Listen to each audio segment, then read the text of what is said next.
같이 기도하겠습니다.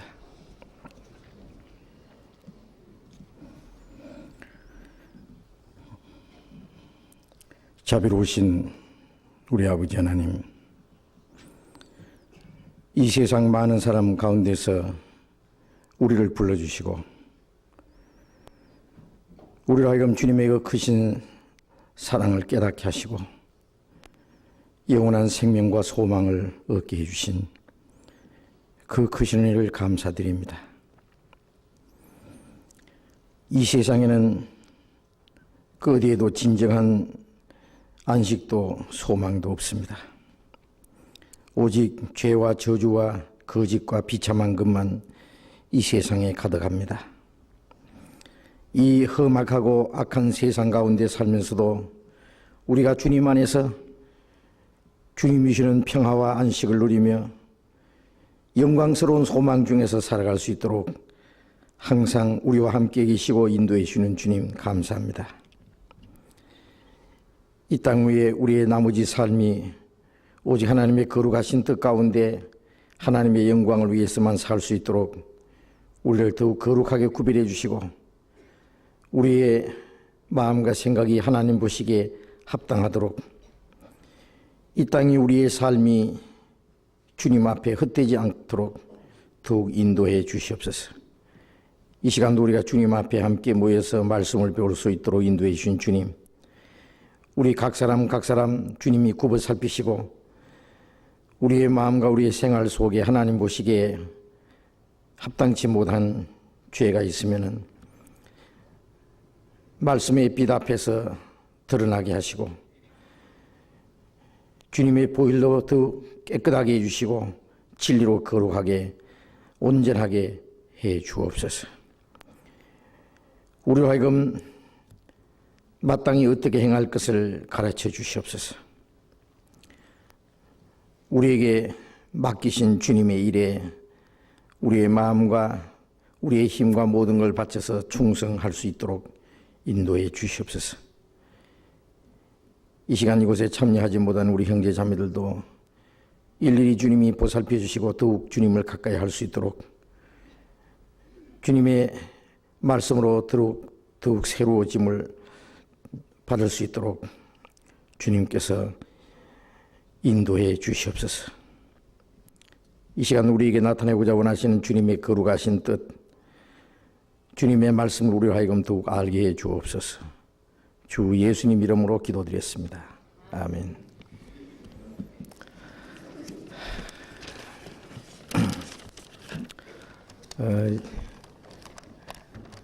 마지막 수요일에는 간증 시간을 드린다고 말씀드렸는데 구원 받은 그 은혜를 간증하실 분이나 또 신앙생활하는 가운데 특별히 깨달으신 것 또 경험하신 거 있으면은 간증하시고 싶은 분은 좀 간증하셔도 좋습니다. 한 10분이나 한 20분 안쪽으로 끝날 수 있도록 간증하실 분은 시간 드리겠습니다. 좀 이따가 간증하실 분 나오십시오. 질문 시간 잠깐 갖겠습니다.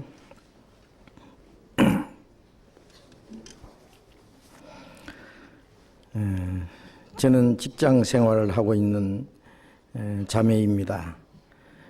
얼마 전 직장 여직원이 냉동 상태에 있는 사람의 영혼은 죽은 것인가에 대해서 질문을 해왔습니다. 그래서 저는 그 냉동 인간은 이미 죽은 영혼이며 다시 살 수 없다고 답변을 해 주었습니다. 저희 답변이 당연하다고 생각됩니다만 기발한 질문에 모든 형제 자매가 한 번쯤 정확하게 알아두는 것도 좋겠다고 생각되어 질문합니다.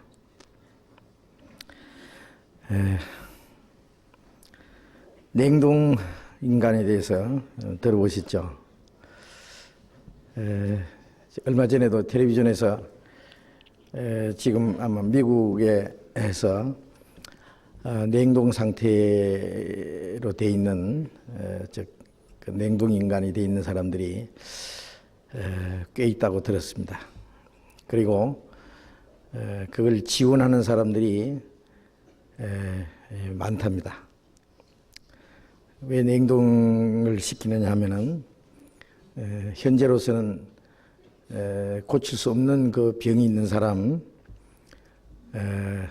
이미 이 사형 선고 받은 상태에 있는 사람들 이제 냉동시켜 놨다가 의학이 발달해 가지고 이제 그 사람 능히 살릴 수 있을 때에, 고칠 수 있을 때에 그 사람을 다시 살려 가지고 이제 고치려고 하는 그런 생각으로 냉동한 것 같습니다. 그래서 냉동을 지원하는 사람들이 지금 수백 명이 지금 뒤에서 기다리고 있다는 그런 걸 봤는데요. 과연 냉동돼 있던 사람이 다시 살 수 있을까? 지금 그런 시험에 실험을 성공한 것은 물론 없습니다. 물고기는 얼음 속에 완전히 얼었던 것이 서서히 녹히면은 살아나기도 합니다. 근데 이게 문제는 여기 이제 어떤 분이 질문했다 그러죠. 냉동 상태에 있는 사람의 영혼은 죽은 것인가에 대해서 질문했습니다. 그 질문에 대해서 그 냉동 인간은 이미 죽은 영혼이며 다시 살 수 없다고 답변을 했습니다. 냉동 인간은 이미 죽은 영혼이나 보다도 육신이 완전히 죽었죠.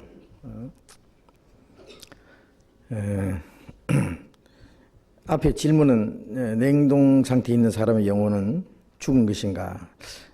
영혼은 죽은 것인가? 영혼이 있는 건가 없는 건가? 그 얘기입니까?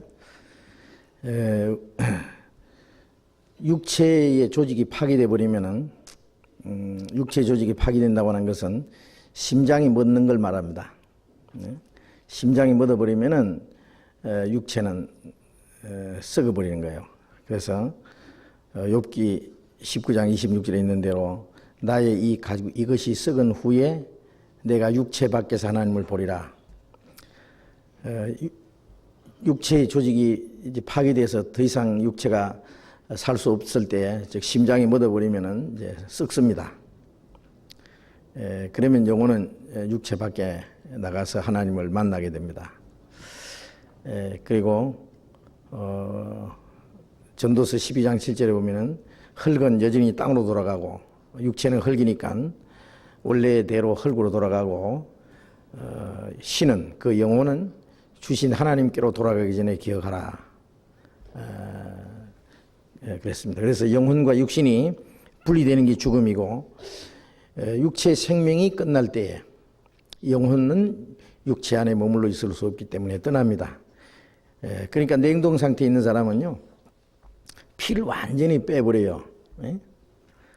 피를 그대로 두고 냉동시키는 게 아니고 피를 완전히 빼버리고 냉동을 시킨답니다. 물론 그 완전히 죽은 상태예요. 그러니까 그 육체 속에 영혼이 있을 이유도 없고 머물러 있을 수 없습니다. 영혼은 육체를 떠났습니다. 그건 완전히 죽은 거예요. 냉동 인간이라는 건 그 죽은 시체를 그냥 냉동시켜 놨을 뿐이에요. 물론 그 영혼도 없을 뿐 아니라 그 완전히 죽은 겁니다. 혹시 짐승은 다시 살릴 수 있을지 몰라도 인간은 다시 살릴 수 없을 겁니다. 냉동 상태에 있는 인간을. 왜냐하면 하나님이 그를 다시 살리시는 것을 허락하지 않으실 겁니다. 만일 그 사람이 살 수 있다면은 아마 영혼이 없는 어떤 육체가 하나 살아 댕길 수 있다고 그렇게 가정할 수 있어요. 그러면 그 속에 뭐가 있겠어요? 영혼이 없이 육체만 걸어 댕긴다면은 그게 뭐겠어요? 그 안에 아마 귀신이 들어갈 수도 있을 겁니다. 근데 그런 일은 없을 겁니다. 하나님이 허락하시지 않을 테니까. 그래서 사람이 오래오래 살 욕심으로 이제 냉동시켜 놨다가 혹은 50년이나 100년 아니면 몇백 년 후에 다시 살아나려고 그렇게 시도해 봅니다만은 그거는 어림도 없는 일입니다. 하나님 허락하지 않을 겁니다. 그리고 영혼은 이미 하나님이 불러가셨기 때문에 다시 돌아올 수 없어요. 육체의 생명도 하나님이 허락하셔야만 살 수 있는데 그 냉동인간은 다시 살 수도 없고 그는 완전히 죽은 시체를 냉동시켜 놨을 뿐입니다. 그 답을 아주 잘 하셨어요. 혹시 냉동인간에 대해서 잘 아시는 분 한번 얘기하실랍니까? 아니라고, 살 수 있다고 아마 그런 이론을. 자, 다른 질문 없어요? 다른 질문 없으면 이제 간증하실 분 나오십시오. 누가? 제일 첫 분 용감하게 한번 나오세요. 누가? 모처럼 간증 시간 드리는데 아이고 간증할 걸 그러고 집에 가서 잠 안 오면 어떻게 해요?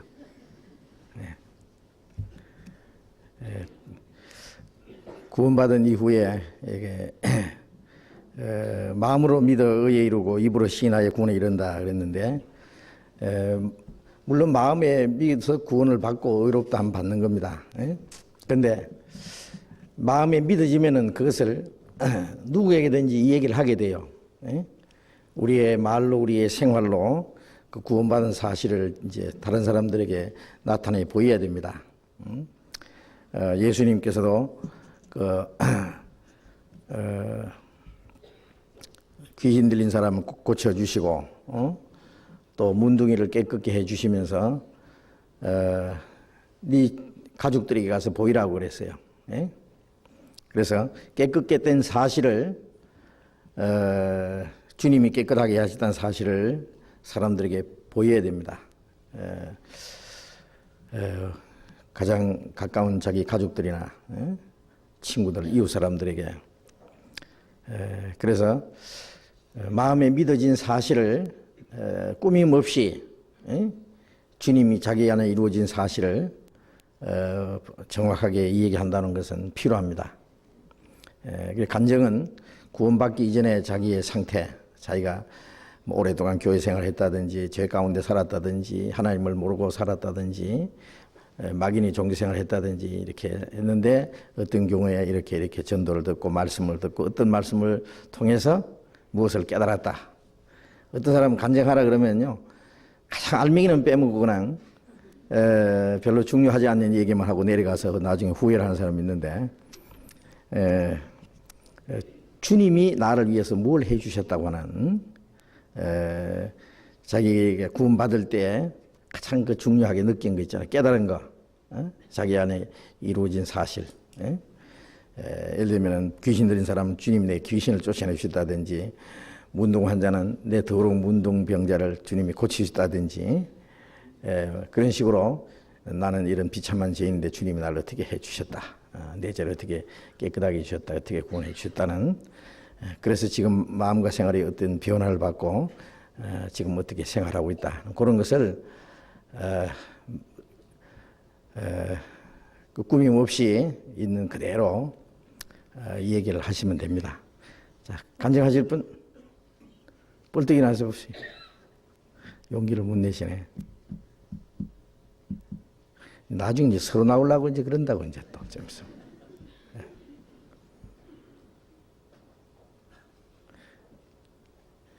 구원받은 지 오래되신 분도 괜찮아요.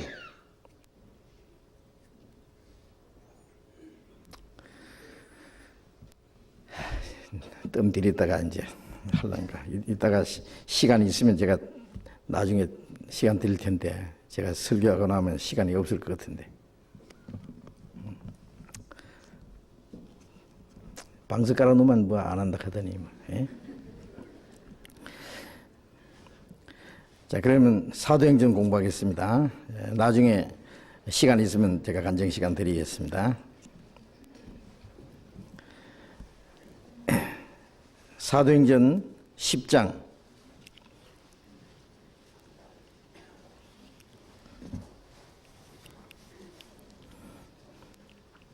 사도행전 10장 39절부터 읽겠습니다. 우리는 유대인의 땅과 예루살렘에서 그의 행하신 모든 일의 증인이라. 그를 저희가 나무에 달아 죽였으나 하나님이 사흘 만에 다시 살리사 나타내시되 모든 백성에게 하신 것이 아니요 오직 미리 택하신 증인 곧 죽은 자 가운데서 일어나신 후 모시고 음식을 먹은 우리에게 하신 것이라. 우리를 명하사 백성에게 전도하되 하나님이 산 자와 죽은 자의 재판장으로 정하신 자가 곧 이 사람인 것을 증거하게 하셨고 저에 대하여 모든 선지자도 증거하되 저를 믿는 사람들이 다 그 이름을 힘입어 죄 사함을 받는다 하였느니라. 베드로가 이 말할 때에 성령이 말씀 듣는 모든 사람에게 내려오시니 베드로와 함께 온 할례 받은 신자들이 이방인들에게도 성령 부어주심을 인하여 놀라니 이는 방언을 말하며 하나님 높임을 들음이라. 이에 베드로가 가로되 이 사람들이 우리와 같이 성령을 받았으니 누가 능히 물로 세례 줌을 금하리요 하고 명하여 예수 그리스도의 이름으로 세례를 주라 하니라. 저희가 베드로에게 수일 더 유하기를 청하니라.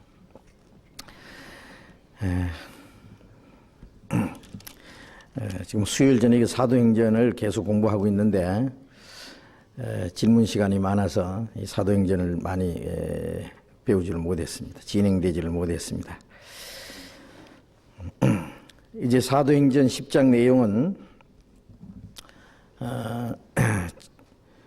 처음 성령을 받은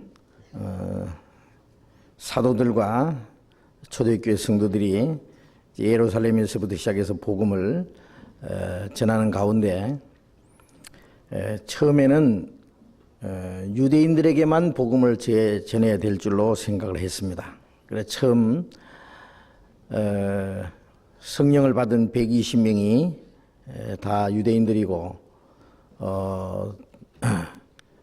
그들은 유대인들에게만 복음을 전해야 될 줄로 그렇게 생각을 했습니다.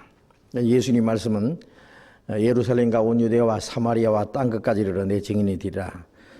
예루살렘에서 시작된 그 복음이 땅끝까지 전파되어야 될 것을 말씀하셨는데 아직 사도들도 그리고 처음 구원받은 유대인들은 이스라엘 백성들만 하나님이 특별히 구별을 하시고 그들에게만 하나님이 은혜를 주셨다고 생각하고 이방인들에게 전도하는 것에 대해서 그들은 미처 생각지를 못했습니다. 그런데 하나님께서 베드로에게 환상 중에 땅에 기는 온갖 짐승들, 네 발 가진 짐승들이 있는 것을 보여주시고 그것을 잡아먹으라고 하셨는데 베드로는 이제까지 내가 깨끗지 못한 것을 먹은 일이 없다고 그러니까 하나님이 깨끗하게 하신 것을 네가 속되다 하지 마라. 그런 환상을 보여주시고 이게 무슨 뜻인가 생각했는데 이방인 고넬료가 사람을 보내서 베드로를 청해서 말씀을 듣게 된 겁니다. 네 모퉁이를 묶은 그 보자기에 보자기에 담은 각종 그 더러운 짐승들은 동서남북 온 세상에 있는 이 세상 모든 사람들 하나님 보실 때 부정한 죄인들입니다. 그 죄인들을 그를 잡아먹으라면 그들 복음을 전하라는 말씀이었어요. 이방인들은 유대인들을 짐승처럼 생각하고 부정하게 생각했습니다. 하나님께서 깨끗하게 하신 것을 네가 속되다 하지 마라. 이제 예수 그리스도의 죽으심과 부활하심으로 유대인과 이방인은 차별 없이 모든 사람을 깨끗게 하시고 구원하는 역사를 이루셨기 때문에 이제 이방인들에게도 복음을 전하라는 주님의 명령이었습니다. 그 당시 초대교회에는 베드로가 그 대표라고 할 수 있어요. 12사도 중에 수제자고 또 그 당시에 복음 전하는 예루살렘에서 말씀을 전할 오순절에 복음을 전할 때도 베드로가 처음 말씀을 전하기 시작했고, 이 베드로에게 하나님이 그걸 보여주신 것은 유대인들에게 이방인에도 복음을 전해야 된다고 하는 사실을 어떤 대표적으로 보여주신 것이라고 할 수 있습니다. 그래서 베드로가 고넬료의 가정에 가서 복음을 전하는 그 가운데서 마지막 부분의 말씀입니다. 이제 읽은 말씀은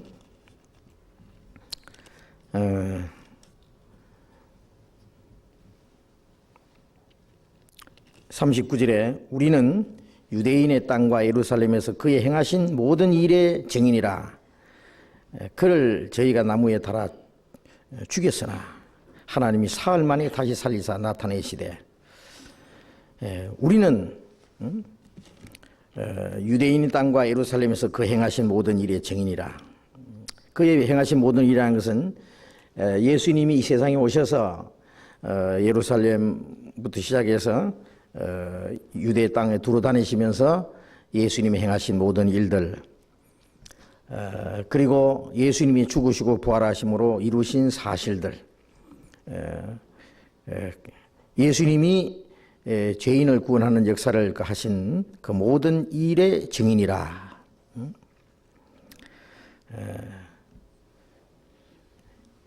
베드로는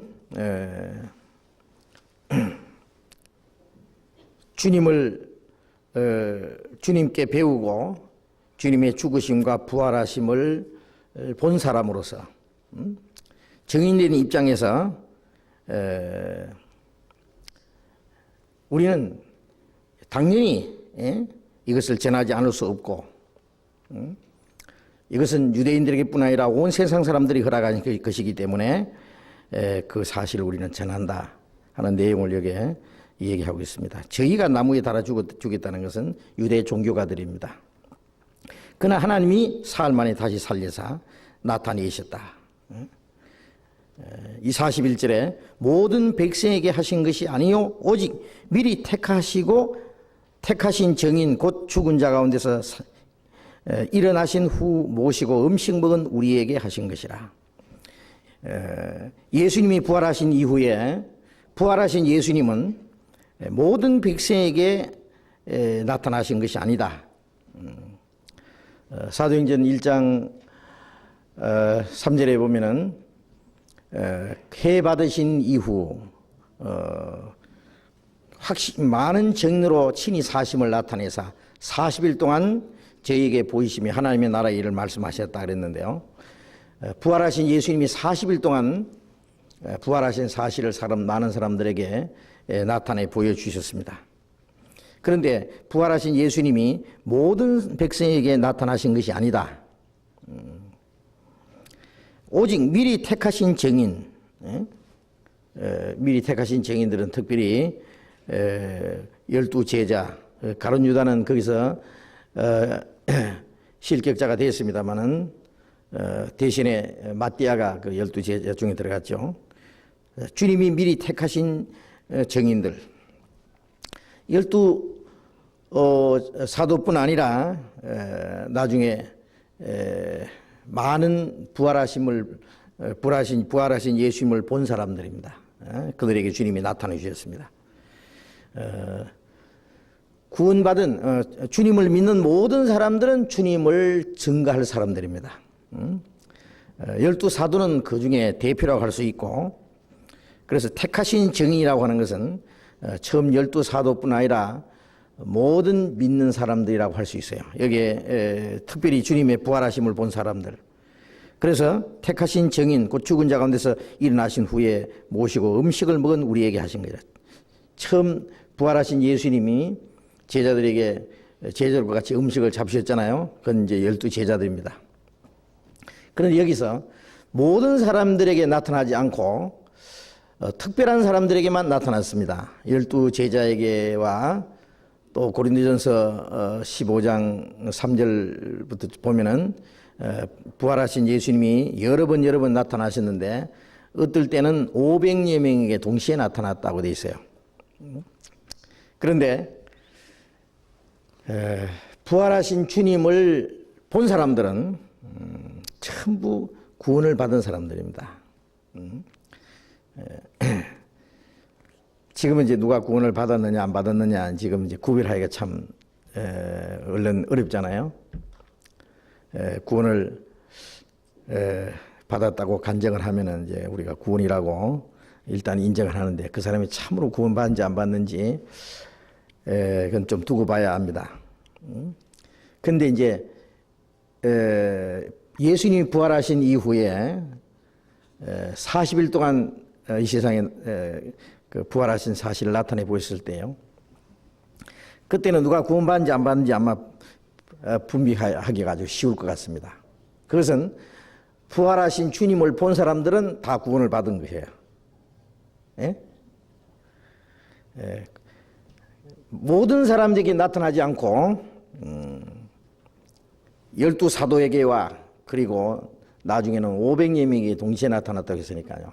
예? 부활하신 주님을 본 사람들은 다 구원을 받은 사람들입니다. 고린도전서 15장 잠깐 보십시다.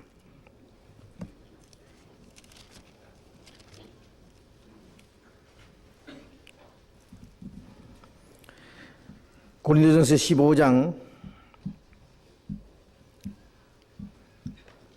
3절 내가 받은 것을 먼저 너희에게 전하였노니 이는 성경대로 그리스도께서 우리 죄를 위하여 죽으시고 장사 지낸 바 되었다가 성경대로 사흘 만에 다시 살아나사 게바에게 보이시고 후에 12제자에게와 그 후에 500여 형제에게 일시에 보이셨나니 그 중에 지금까지 태반이나 살아있고 어떤 이는 잠들었으며 그 후에 야고보에게 보이셨으며 그 후에 모든 사도에게와 맨 나중에 만삭되지 못하여 난 자 같은 내게도 보이셨느니라. 내가 받은 것을 먼저 내게 전했으니 바울사도는 자기 먼저 받은 거죠. 그게 복음이에요. 앞에 보면은 15장 1절에 형제들아 내가 너희에게 전한 복음 너희로 알게 하나니 이는 너희가 받은 것이요 또 그 가운데 선 것이라. 너희에게 전한 복음 그 복음의 내용을 말합니다. 내가 받은 것을 먼저 너희에게 전했다. 너희가 받은 것이다. 이 복음입니다. 이 복음의 내용은 성경대로 여기 성경이라는 건 구약 성경을 가르칩니다. 구약 성경에 약속하신 대로 그리스도께서 우리 죄를 위하여 죽으시고 장사 지낸 바 되었다가 성경대로 사흘 만에 다시 살아나사 그리스도께서 우리 죄를 위해서 죽으시고 사흘 만에 다시 살아나실 것은 구약 성경에 약속된 대로다 그래요. 다시 살아나셔서 베드로에게 보이시고 예수님을 세 번이나 부인했던 베드로 특별히 예수님이 부활하신 이후에 베드로 이름을 따로 부르셨어요. 내 형제들 그리고 그 시몬 베드로의 원래 이름이 시몬입니다. 그 베드로 시몬아 사탄이 너를 밀가부로 하려고 너를 청구하였으나 너는 돌이킨 이후에 네 형제를 굳게 하라. 베드로가 시험을 받을 것이지만 베드로는 돌이켜서 형제들을 굳게 하고 다시 복음 전할 것을 주님이 미리 말씀하셨어요. 그래서 여기 베드로에게 특별히 나타나셨다는 걸 강조합니다. 그리고 12제자 이건 마띠아까지 포함해서 12제자에게 나타나셨고 또 후에 500여 형제에게 일시에 보이셨다. 500여 명에게 일시에 나타나신 그 사실은 다른 성경에 자세히 기록이 되어 있지 않지만 여기에는 500여 형제에게 일시에 보이셨다 그랬습니다. 주님 부활하신 예수님이. 그래서 여기 500여 명을 형제라고 한 것은 그 사람들을 구원받은 사람들로 확정을 했기 때문에 였습니다. 500여 형제에게 일시에 보이셨고 그 후에 모든 사도에게 그리고 또 야고보에게 보이시고 그 후에 모든 사도에게와 맨 나중에 만삭되지 못하여 난 자 같은 내게 두고 있다. 이것은 이제 바울 사도에게 예수님이 성천하신 이후에 마지막 자기에게도 부활하신 예수님이 특별히 나타내 보이셨다는 사실을 여기에 말하고 있습니다. 여기서 부활하신 예수님을 본 사람들은 그 사람들은 확실히 구원이 확정된 사람들이에요. 구원받은 사람들입니다. 그리고 부활하신 주님을 보고도 믿지 않을 사람은 없을 거예요. 그래서 이게 예수님이 부활하신 이후에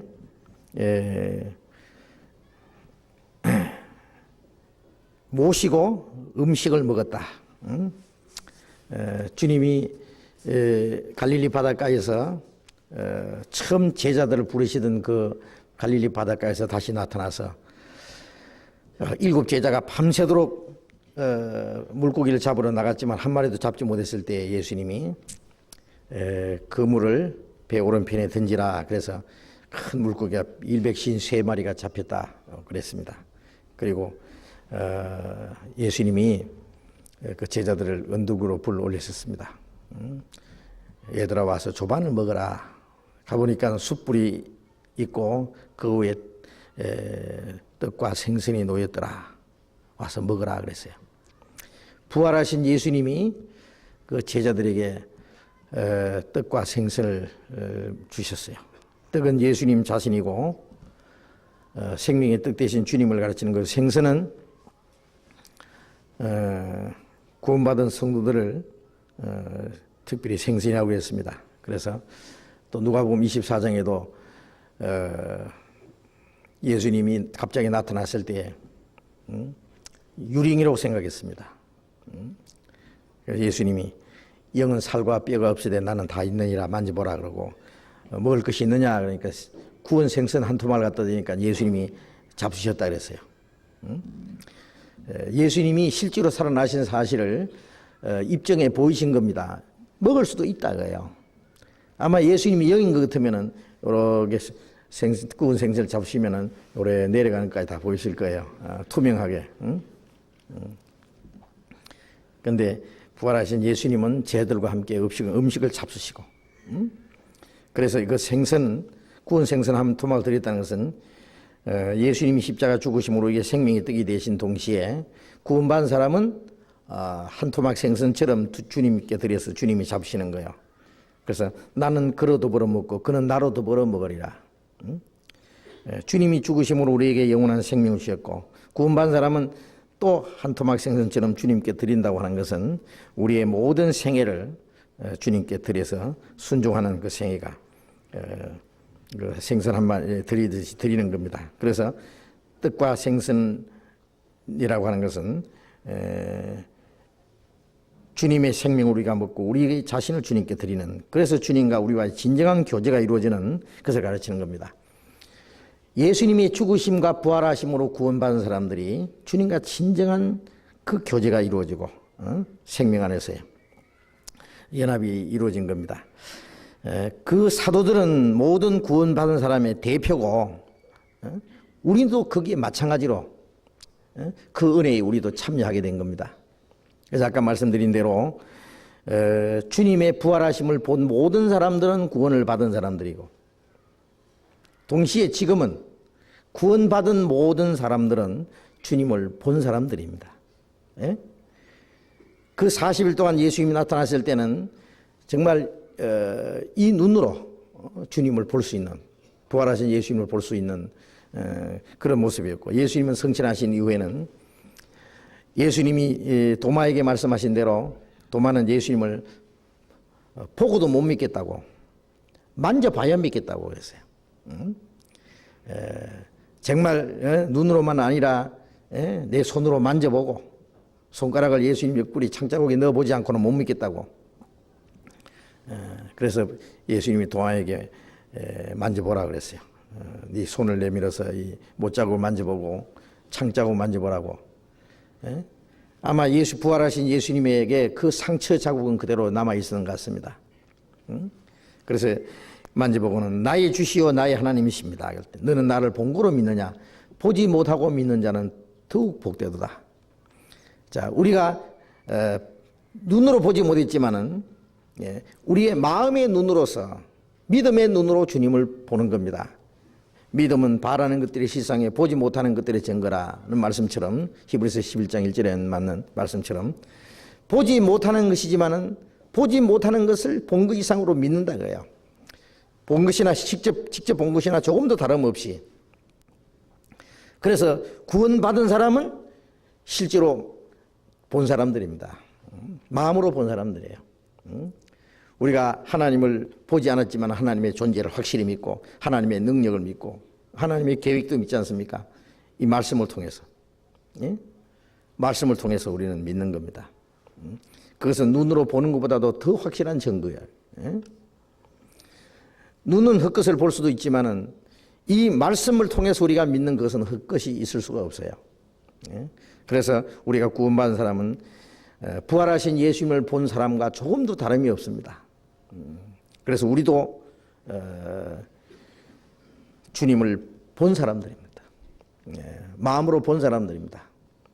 그래서 초대교회 주님을 본 사람들, 사도들과 초대교회 그리스도인들이 주님을 증거한 것처럼 지금도 구원받은 모든 사람들은 부활하신 주님을 본 사람들이고 그래서 주님을 증거할 사람들입니다. 증인들입니다.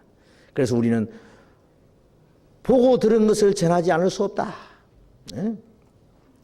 요한일서 1장 1절에 있는 대로 태초부터 계신 생명의 말씀에 관하여는 우리가 눈으로 본 바요, 우리 귀로 듣고 주목하고 손으로 만진 바라. 그건 사도들 입장에서 한 말씀입니다. 우리도 마음의 눈으로 보고 그리고 귀로 듣고 그리고 만진 것 이상으로 확실히 믿는 사람입니다. 그래서 우리도 보고 들은 것을 전하지 않을 수 없는 증인들입니다. 예수님께서 제자들에게 그랬습니다. 성령이 오시면 그가 나를 증거하실 것이다. 그리고 너희도 나와 함께 있었으므로 증거하느니라. 요한복음 15장 봅시다. 요한복음 15장 26절 27절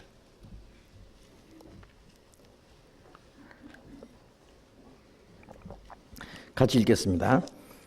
내가 아버지께로서 너희에게 보낼 보혜사 곧 아버지께로서 나오시는 진리의 성령이 오실 때에 그가 나를 증거하실 것이요 너희도 처음부터 나와 함께 있었으므로 증거하느니라.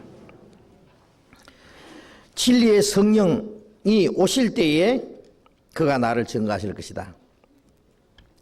구약시대 성부 하나님은 약속하신 하나님, 그리스도를 보내실 것을 약속하신 하나님, 성자 하나님, 예수님은 그 성부 하나님이 약속하신 것을 이루신 분, 십자가에 죽으시고 부활하심으로 이루신 분, 성령 하나님, 예수님이 완성하신 것을 증거하러 오시는 분입니다. 우리에게. 그렇죠? 근데 증거하는데 어떻게 증거하느냐? 그런 공중에서 성령이 뭐라고 말씀하신 게 아니잖아요. 믿는 사람들을 통해서 성령이 너희에게 임하시면 땅 끝까지 내 증인이 되리라. 성령이 너희에게 임하시면 너희가 권능을 받고 내 증인이 되리라. 너희도 처음부터 나와 함께 있었으므로 증거하느니라. 성령이 믿는 사람들을 통해서 이제 증거하시는 거예요. 그래서 주님을 증거한다고 하는 그 사실은요, 사도들이나 초대교회 그리스도인들이나 우리나 동일하다 이겁니다. 초대교회 그리스도인들요, 사도들이나 초대교회 그리스도인들은 주님이 십자가에 죽으신 것도 보았고, 그리고 부활하신 것도 보았고, 성취하시는 모습도 보았습니다. 한번 상상해 봅시다. 그 당시에. 그들은 이제 더 이상 의심할 수도 없습니다. 이제는 더 이상 두려워할 것도 없고, 주저할 것도 없고, 그들은 그 믿는 사실에 대해서 담대히 말을 하지 않을 수 없는 겁니다. 그러지 않겠어요? 얼마나 힘있게 복음을 전했습니까? 사도들 잡아다 놓고 예수의 이름으로 말하지 말라고 때리. 그러니까 뭐라 하겠습니까? 사도행전 4장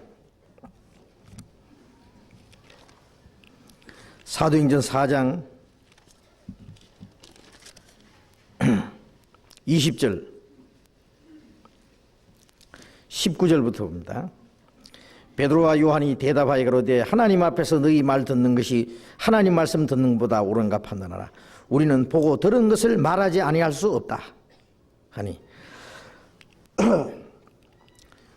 우리는 보고 들은 것을 말하지 않을 수 없다. 우리는 믿는 거로 말한다. 같은 믿음의 마음을 가졌으니 우리도 말한다. 자, 보고 들은 거, 믿는 것을 말하지 아니할 수 없죠. 예? 그들이 담대히 복음을 전하고 위협하는 사람들 앞에서도 힘있게 복음을 전한다는 그것은 주님이 부활하셨다는 증거입니다. 그것이. 그들 속에 주님이 살아계셔요. 그래서 불과 짧은 시간에 예루살렘부터 시작해서 이스라엘 온 땅에 그리고 저 아시아로 그리고 로마까지 힘있게 전해졌습니다. 고린도후서 4장 13절 보십시다. 고린도후서 4장 13절.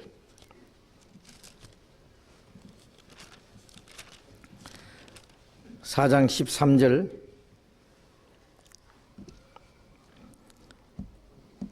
같이 읽겠습니다. 기록한 바 내가 믿는 고로 말하였다 한 것 같이 우리가 같은 믿음의 마음을 가졌으니 우리도 믿는 고로 말하노라. 기록한 바 내가 믿는 거로 말하였다 한 것 같이 우리가 같은 믿음의 마음을 가졌으니 우리도 믿는 거로 말하노라. 우리도 같은 믿음의 마음을 가졌으니, 자, 우리도 같은 믿음을 가졌습니다. 사도들이나 초대교회 그리스도인들 사도행전 8장 1절부터 보면은 예루살렘에 큰 핍박이 일어나서 사도들 외에는 뿔뿔이 다 흩어졌습니다. 그런데 뿔뿔이 흩어진 사람들이 죽을까 봐 숨어서 다닌 것이 아니라 가는 곳마다 담대히 복음을 전했습니다. 우리가 같은 믿음의 마음을 가졌으니 우리도 믿는 거로 말하노라. 자, 믿는 사실을 증거한다고 하는 것은 그거는 아주 자연스러운 겁니다. 당연합니다. 네. 예레미야가 말한 대로 내가 다시는 여호와를 전파하지 아니라 하려 하면은 내 심중이 불붙는 것 같아서 견딜 수 없나이다. 다시는 하나님을 전파하지 아니하리라 하면은 이 마음속에 불붙는 것 같아서 답답해서 견딜 수 없다 그랬어요. 이건 전하지 않을 수가 없는 겁니다. 누가 전도하는 건 뭐 누가 시켜서 하는 것도 아니고 뭐 월급 주기 때문에 하는 거 아니에요. 사실은 구원받은 이후에 우리의 이 세상에 사는 목적이 바로 주님을 증거하기 위해서 사는 겁니다. 자, 이제 주님은 어디 계시냐? 부활하셔서 승천하신 주님이 저 위에 계신 것이 아니죠. 나폴레온이 한 유명한 말 기억하시죠? 나폴레온이 그 사람 책 많이 읽기로 유명한 사람이라잖아요. 전쟁터에 가서도 책을 읽고 잠도 안 자고 말이에요. 잠 몇 시간 안 자고. 그가 마지막 읽은 책이 성경책이라는데 그 사람이 얼마나 진리를 깨달았는지는 모르지만은 그가 한 유명한 말이 나는 실패자다. 그러나 나사렛 예수 그대가 이겼다. 그런 말을 했대요. 나사렛 예수 그를 누가 죽었다 하겠느냐. 보라 그는 지금 살아있지 않느냐. 많은 사람들 마음속에 믿는 사람 마음속에 살아 역사하지 않느냐. 십자가에 비참하게 버림을 당하시고 죽으신 주님 지금 살아서 믿는 사람 속에 역사하는 그것이 지금 살아있는 증거예요. 살아있는 증거예요. 만일 예수님이 죽으시고 다시 살아나지 않았으면 예수님 모른다고 3번이나 부인하고 저주하던 그 비급쟁이 베드로가 주님을 증거하겠습니까? 뿔뿔이 흩어진 제자들이 부활하지도 않은 예수님은 부활했다고 하는 그 거짓말을 퍼뜨리기 위해서 죽기까지 할 수 있다고 생각합니까? 아무도 전할 사람 없습니다. 그러나 이제 예수님을 죽인 사람들 앞에 가서 너희들이 죽인 예수님을 하나님이 살리셨다. 그리스도가 주가 되겠다고. 우리는 보고 들은 것을 말하지 않을 수 없다. 예. 주님이 살아나신 증거입니다. 그리고 그들 속에 주님이 살아계세요. 바울사도 말한 대로 예. 이제 내가 산 것이 아니라 내 안에 그리스도께서 사신 것이다. 예. 이제 그리스도께서 내 안에 사셨다. 예. 그 안에서 그리스도께서 역사하시는 거예요. 예. 주님이 내 안에, 내가 주님 안에. 예. 그리고 요한일서 2장 6절에 있는 대로 주 안에 거한다 하는 자는 그의 행하시는 대로 자기도 행할지니라. 부활하신 주님이 믿는 사람 속에 역사하는 겁니다. 행하시는 겁니다. 그래서 우리는 초대교회 그리스도인들처럼 부활하신 주님을 본 사람들이 틀림없습니다. 우리도 더 이상 의심할 수 없는 동시에 주저할 것도 없고 두려워할 것도 없고 우리는 담대히 우리 보고 들은 것을 말하지 않을 수 없습니다. 말하지 않으면 안 되는 겁니다. 우리 전도 제목은 뭐예요? 주님이 살아나셨다. 그래서 나도 살리셨다. 주님을 믿으면 다시 살 수 있다. 죽음이라는 것은 모든 사람에게 절망이요, 마지막이요, 슬픔이요. 그것으로 모든 것이 끝난다고 생각하기 때문에 예수님은 바로 십자가 죽음으로써 우리의 죄를 종지부를 찍고 아담의 운명을 끝내시고 부활하심으로 우리에게 새 생명과 영원한 소망을 주셨습니다. 그걸 전하는 겁니다. 그 주님이 죽으심으로 나를 살리셨다. 믿는 자는 죽어도 산다. 영원히 산다 하는 사실을 전하는 것, 그게 복음 내용이잖아요. 고린도전서 15장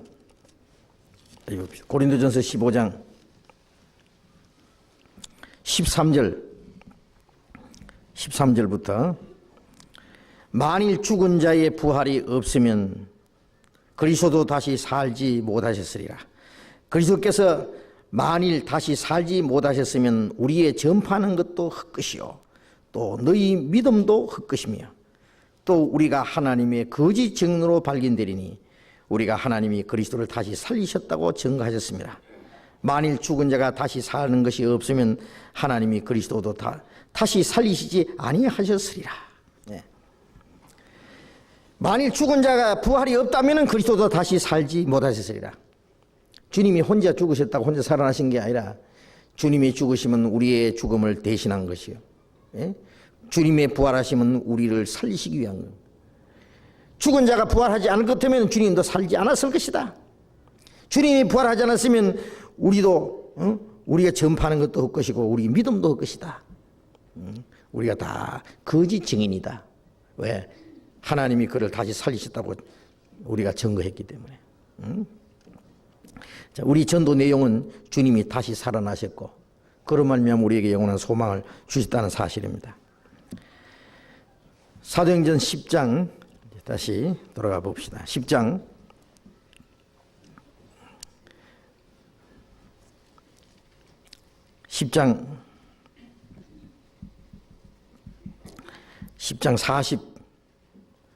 42절 우리를 명하사 백성에게 전도하되 하나님이 산자와 죽은 자의 재판장으로 정하신 자가 곧 이 사람인 것을 증거하게 하셨고 저에 대하여 모든 선지자도 증거하되 저를 믿는 사람들이 다 그 이름을 힘입어 죄사함을 받는다 했느니라. 우리를 명하사 백성에게 전도하되. 자, 부활하신 예수님이 명령한 것은 뭡니까? 땅 끝까지 내 증인이 되리라. 온 천하에 다니며 만민에게 복음을 전파하라. 주님을 증거하라는 거예요. 너희는 가서 모든 족속으로 제자를 삼아 아버지와 아들과 성령의 이름으로 세를 주고 내가 너희에게 분부한 모든 걸 같이 지키게 하라. 볼지어다 세상 끝날까지 너희와 항상 함께 있으리라.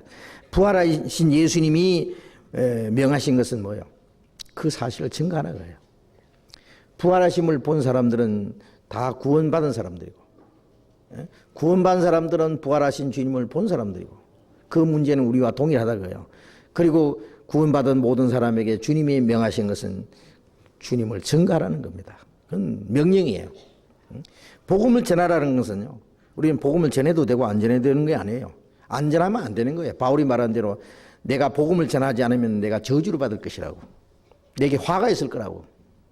예. 안 전할 수 있습니까? 구원받은 사람이 이 딱 다물고요, 아무것도 전도 안 하면요, 자기 믿음도 뭔가 잘못된지 한번 검사를 해봐야 돼요. 주변에서 그렇게 전도한다고 막 극성스럽게 하면 참 열심도 대단하구나, 참 극성스럽다, 잘한다. 자기는 안 해. 왜 안 해요? 자기는 그 명령 받은 일이 없어요? 자기는 안 믿어요? 우리도 같은 믿음의 마음을 가졌으므로 우리도 믿는 거로 말하노라. 보고 들은 것을 말하지 않을 수 없다. 그리고 또 주님의 명령입니다. 명령이에요. 주님이 우리에게 명령을 해요. 백성에게 전도하라고. 뭐라고 전도하느냐 하면 하나님이 산자와 죽은 자의 재판장으로 정하신 자가 곧 이 사람이다. 십자가에 죽으신 예수님이 재판장이다. 재판장. 첫 번 오신 예수님은 죄인을 구원하러 오셨지만 다시 오시는 예수님은 심판하러 오시는 거예요. 지금 구원의 주님으로 응답하지 않으면 조금 있다가 심판의 주님으로 맞이해야 돼요. 그래서 우리가 전도하는 제목이 주님이 우리의 구원이 되심과 동시에 주님은 우리의 재판장이 되네. 주님은 모든 사람의 재판장이라는 것도 전해야 됩니다.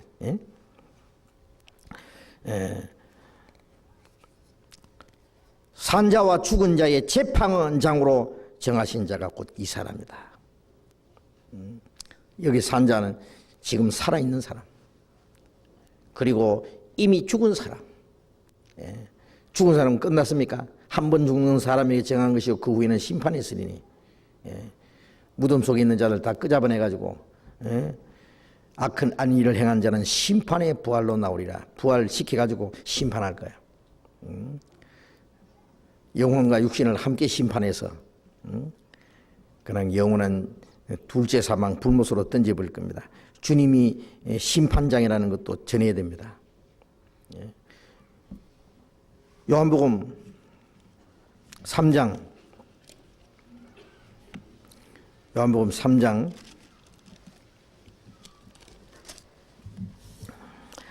요한복음 3장 17절 18절 같이 읽어봅시다. 하나님이 그 아들을 세상에 보내신 것은 세상을 심판하려 하심이 아니요 저로 말미암아 세상이 구원을 받게 하려 하심이라. 저를 믿는 자는 심판을 받지 아니하는 것이요 믿지 아니하는 자는 하나님의 독생자의 이름을 믿지 아니함으로 벌써 심판을 받은 것이라.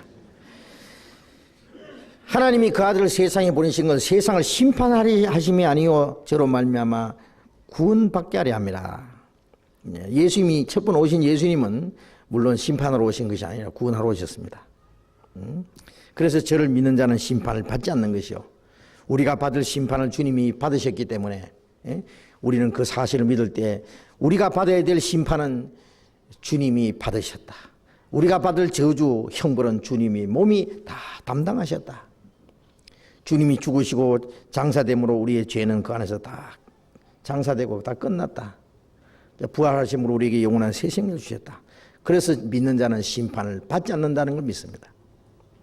심판은 주님 십자가에서 끝났습니다. 그런데 믿지 않는 자는, 그 사실을 믿지 않는 자는 하나님의 독생자의 이름 믿지 않는, 이름이라는 건 구원이에요. 그 구원해 주신 것을 믿지 않는 것이 주님 이름을 믿지 않는 거예요. 믿지 않는 자는 벌써 심판을 받은 것이라는 것은 이미 심판이 결정되어 있다는 거예요. 사형선고 내린 거 한 가지다 그래요. 사형선고 받은 사람은 이제 집행 날짜 기다리듯이 믿지 않는 자는 심판이 결정되어 있어요. 믿지 않는 그것이 심판입니다. 믿지 않는 죄가 얼마나 크다는 것도 가르쳐 줘야 돼요. 내 말을 받지 않는 자를 심판할 리가 있으니 내가 한 그 말이 마지막 날에 저를 심판하리라. 십자가에 죽으신 예수님, 우리의 구원이 구주가 되신 동시에 예? 다시 오시는 예수님, 심판의 주님으로 오십니다. 예? 심판하러 오시는 거예요. 예? 알고 온 모압 국간에 들이고 쭉증이는 끄지 않는 불에 태우려고 오시는 겁니다. 요한복음 5장 22절 5장 22절 아버지께서 아무도 심판하지 아니하시고 심판을 다 아들에게 맡기셨으니 이는 모든 사람에게 물어 아버지를 공경하는 것 같이 아들을 공경하게 하려 하심이라. 아들을 공경치 아니하는 자는 그를 보내신 아버지를 공경치 아니하나니라. 아버지께서 아무도 심판하지 아니하시고 심판을 다 아들에게 맡기셨다. 예? 아버지께서 아무도 심판하지 않는다. 예? 다 아들에게 맡기셨다. 예수님이 이제 심판하는 권세를 다 예수님에게 맡기셨다. 심판하는 권세를 예수님에게 맡기셨다. 왜? 여기에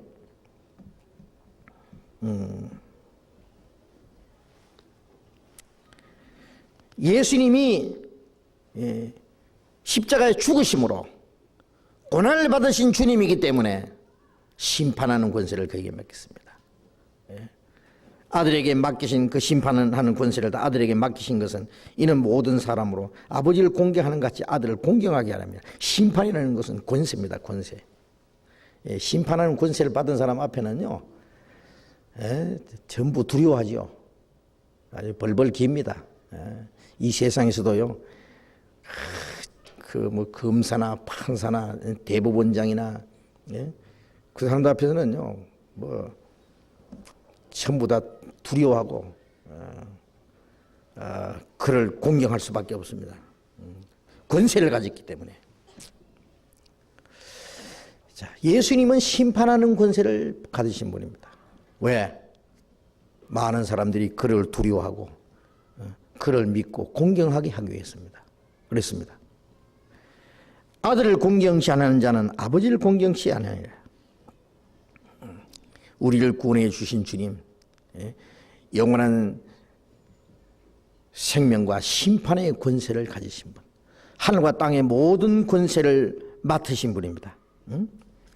27절에도 같은 말씀 있죠. 27절 같이 읽어봅시다.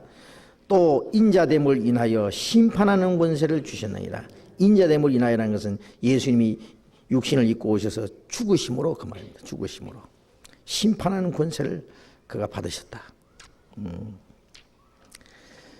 그래서 요한계시록 1장에는 그는 어린 양으로 일찍 죽임을 당하신 어린 양, 바로 그가 심판하는 권세를 받으신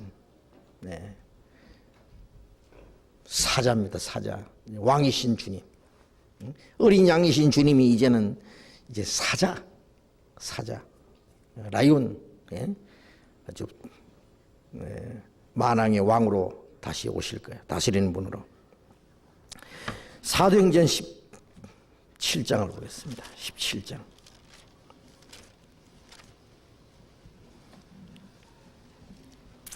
사도행전 17장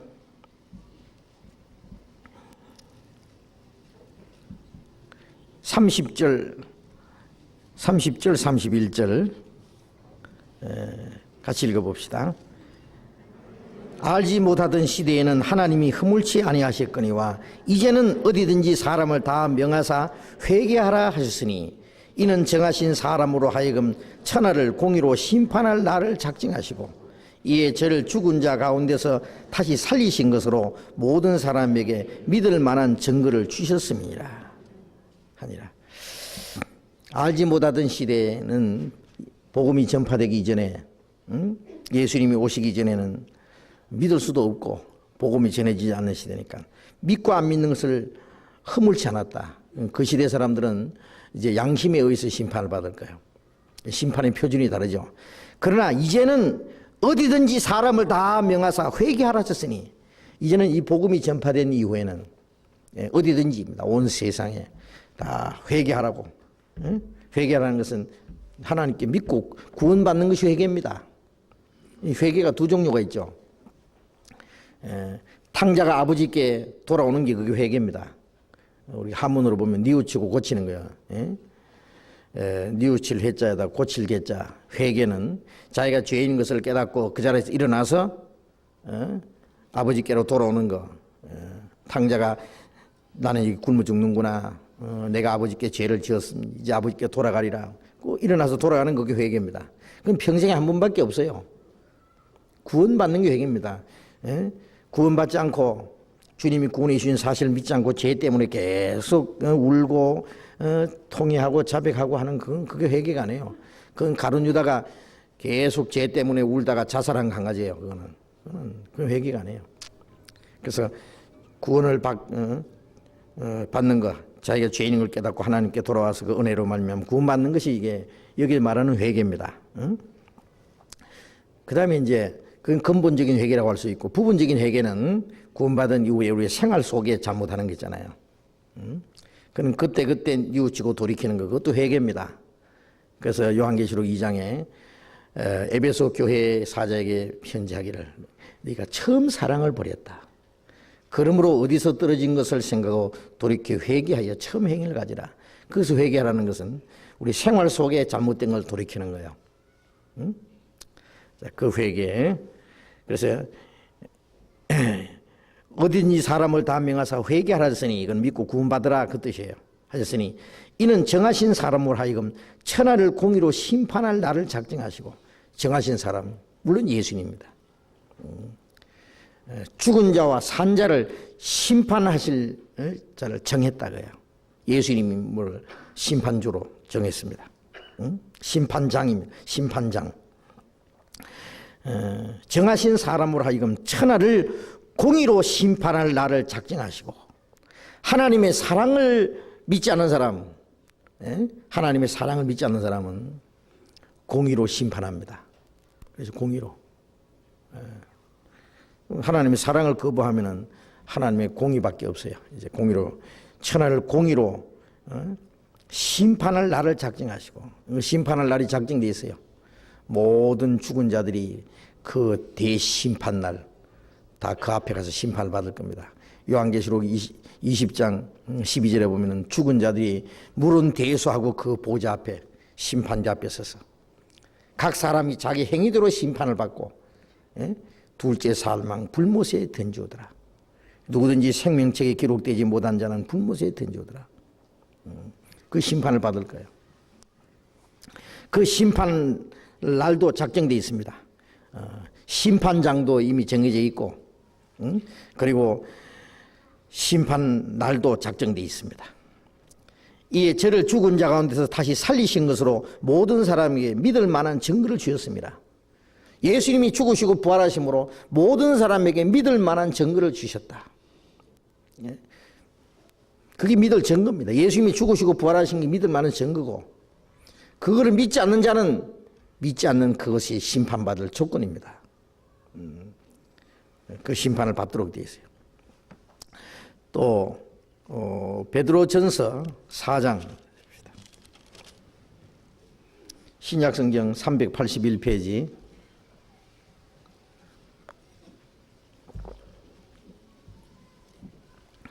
베드로전서 4장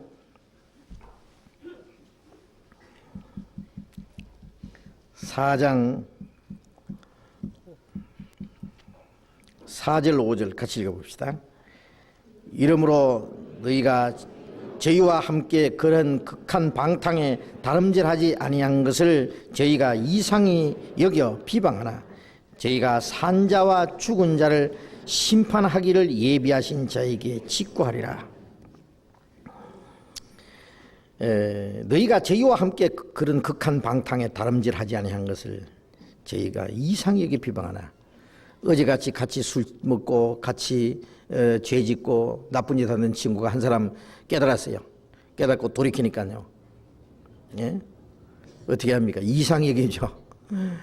이상히 여기가지고 그게 왜 그렇게 됐는지, 그 소망에 관한 이유를 물어오는 사람이 있는가 하면은 그걸 알고 싶어서 자기도 같이 그 믿고 구원받고 싶은 사람이 있는가 하면은, 야, 너 언제부터 그래 됐냐? 너 미쳤냐, 임마? 이 맹꽁아? 그러면 이제 비방하는 사람이 있어요. 자기와 같이 극한 방탕에 다름질하지 않은 걸 한 사람이 딱 돌이키면 원수처럼 생각합니다. 자기처럼 죄를 안 지니까.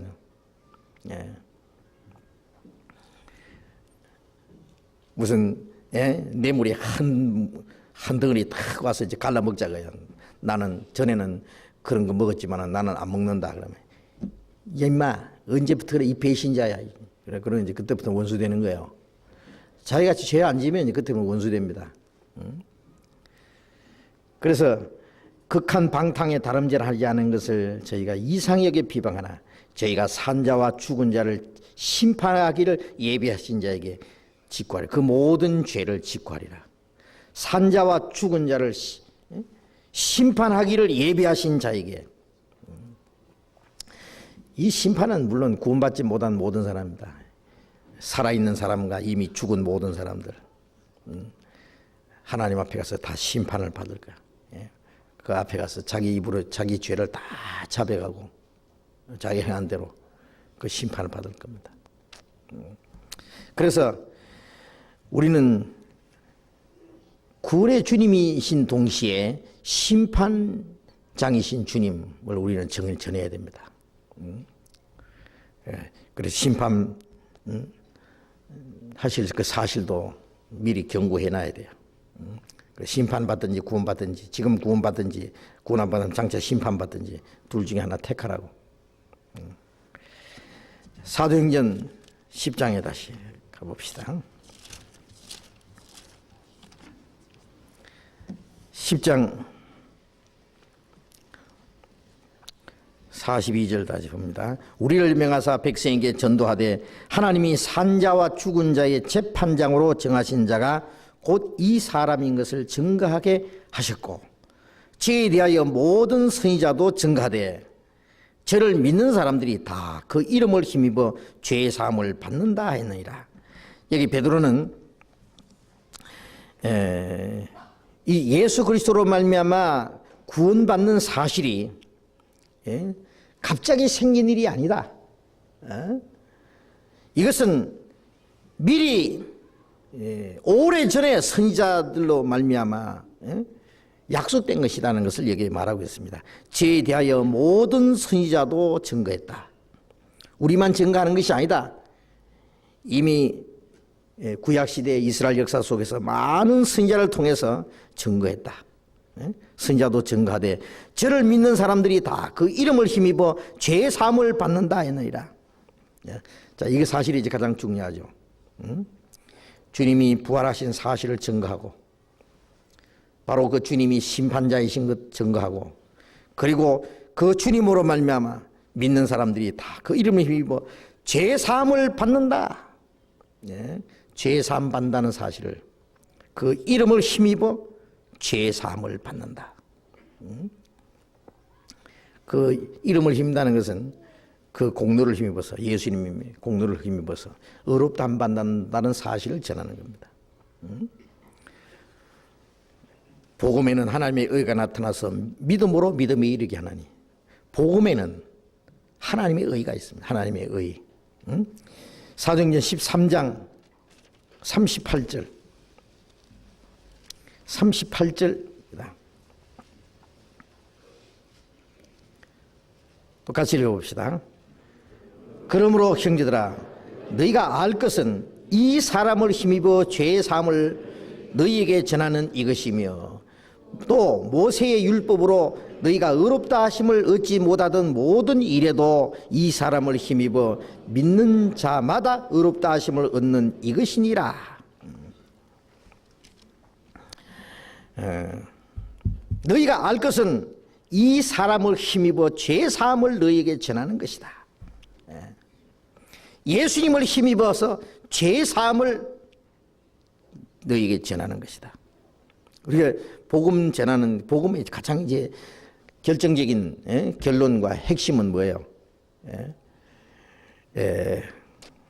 우리는 하나님 앞에 비참한 죄인이고 멸망받을 죄인인데 우리의 어떤 의로 율법을 지키는 행위로 우리의 열심으로 우리의 공로로 하나님 앞에 의롭다함을 받을 수 없다. 율법의 행위로 의롭다함을 얻을 죄는 한 사람도 없다. 그런데 그 예수님을 힘입어서, 예수님의 공로를 힘입어서 죄사함을 받는다. 그리고 모세율법으로 너희가 의롭다함 얻지 못하던 모든 일에, 모세율법을 지켜서 의롭다함 받지 못하던 모든 일에도 이 사람을 힘입어 믿는 자마다 의롭다 하심을 얻는 이것이다. 예수 그리스도를 믿음으로 말미암아 의롭게 된다 그래요. 의롭다함 받아야 하나님 앞에 서잖아요. 죄를 가지고 하나님 앞에 못 서고 의롭다함 받아야 서는데 의롭다 그래요. 예수님이 십자가에서 죽으실 우리 죄가 사해졌고,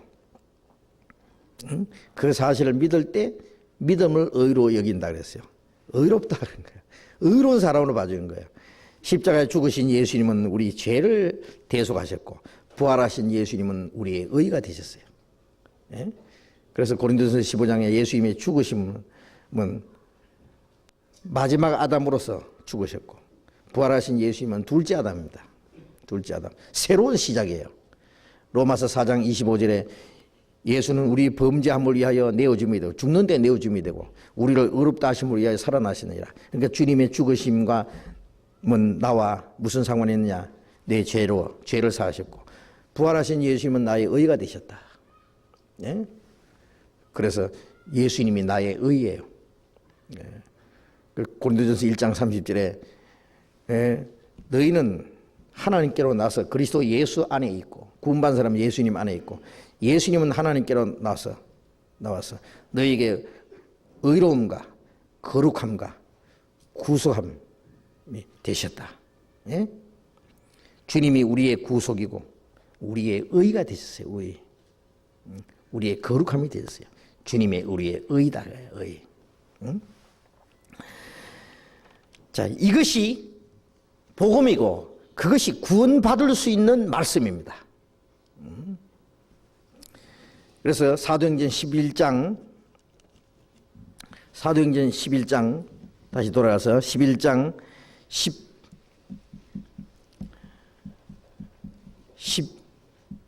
13절 14절 같이 읽어봅시다. 그가 우리에게 말하기를 천사가 내 집에 서서 말하되 네가 사람을 요바에 보내어 베드로라 하는 시몬을 청하라. 그가 너와 내 온 집이 구원 얻을 말씀을 네게 이르리라 함을 보았다. 그는 베드로를 청하라. 그가 너와 네 온 집이 구원 얻을 말씀을 네게 이르리라. 구원 얻을 말씀이 뭡니까? 구원 얻을 말씀이 예수 그리스도로 말미암아 의롭다함 받는다는 것이, 그게 구원 얻을 말씀이잖아요. 예수 믿습니까? 그러면 예, 믿습니다. 천국 갈 자신 있습니까? 그러면 아이고 부족해서, 믿음이 부족해서. 그건 믿는 게 아니죠. 예수 믿는다는 것은 나는 지옥 갈 만큼 부족한데 주님이 내 구속입이 되셨고, 주님이 내 죄를 씻으셨고, 죽으심으로 내 죄를 씻으셨고, 부활하신 예수님이 나의 의다. 그 의를 힘입어서 하나님 앞에 가는 거예요. 나는 부족하여도 영접하실 터이니 예수 공로 의지하여 항상 빛을 보도다. 나는 부족하여도 하나님이 날 영접하실 터이니 예수님의 공로를 의지하여 항상 빛을 보도다. 바라던 천국 올라가 하나님 전에 배울 때 구주의 의를 힘입어 의여시 앞에 서리라. 하나님 앞에 설 때 뭘 의지하고 선다고요? 예? 내 공로 의지하고서 벌벌 떨며 서리라? 내 연봇돈 의지하고 벌벌 기며 가리라? 예수님의 공로 의지하고 의여시 담대하게 그를 믿음으로 담대함과 당당히 나아감을 얻느니라. 예수님의 공로 의지하고 나갈 때는요, 계선 장군이 돌아오는 것처럼 당당히 하나님 앞에 나가요. 아주 당당하게. 로마서 3장 21절 22절 같이 읽어봅시다. 이제는 율법 외에 하나님의 한 의가 나타났으니 율법과 선지자들에게 증거를 받은 것이라. 곧 예수 그리스도를 믿음으로 말미암아 모든 믿는 자에게 미치는 하나님의 의인이 차별이 없느니라. 이제는 그전에는 죄 가운데 있을 때 율법의 행위로 의롭다함을 얻을 수 없게 됐는데, 이제는 율법 외에 하나님의 한 의가 나타났다. 율법으로 의롭다함 받는 그 의 말고 하나님의 한 의가 나타났다. 율법과 선지자에게 증거를 받은 것이라. 구약시대에 미리 증거했던 거예요. 예? 모세도 그리스도께서 오셔서 구원하실 것을 예언했고, 많은 선지자도 그를 대해서 예언했습니다. 이사야 선지자는 그가 찔림은 우리 허물을 인하며 그가 상한 우리 죄악을 인함이라. 여호와께서 우리 무리의 죄악을 그에게 담당시켰다. 그가 채찍에 맞음으로 우리가 나음을 입었다. 미리 증거했습니다. 예레미야는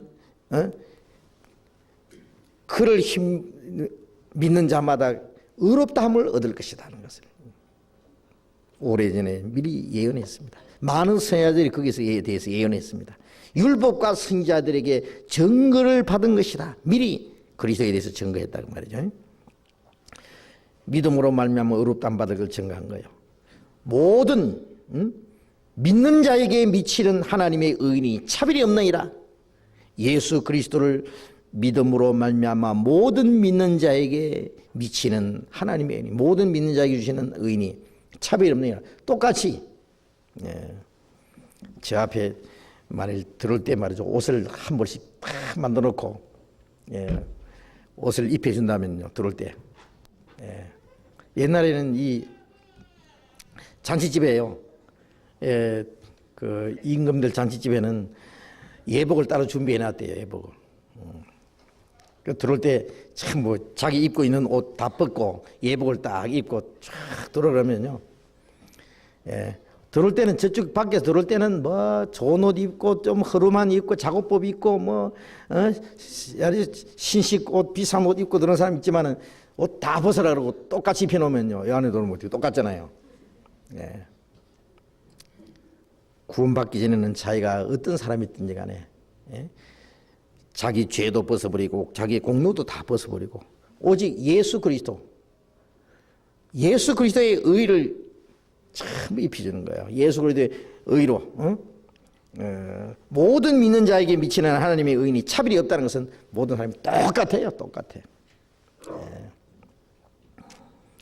그래서 마태복음 22장에 보면은 잔치 참석한 사람들 쭉 있는데 예복 입지 않은 사람이 있다 그랬어요.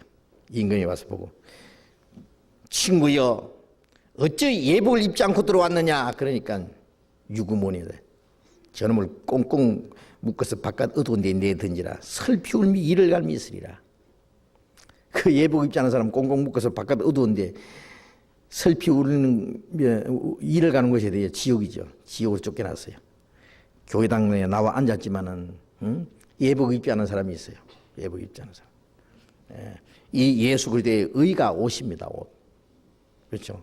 그래서 이사야서 61장 10절에 그가 구원의 옷을 내게 입히시고 의의 겉옷을 내게 더하시며 신랑이 사물을 쓰고 신부가 자기 보물로 단장한 것 같게 하였습니다. 구원은 내 죄를 사해 주셨고, 의는 그 위에다가 예수님의 의를 내게 탁 입히시는 거예요. 예수님처럼 우리를 의롭게 봐주시는 겁니다. 그렇지 않습니까? 그 의는 차별이 없는 거예요. 똑같이. 그 의를 힘입어서 우리가 하나님 앞에 나아갑니다. 그 다음에 누가복음 24장 봅시다. 24장.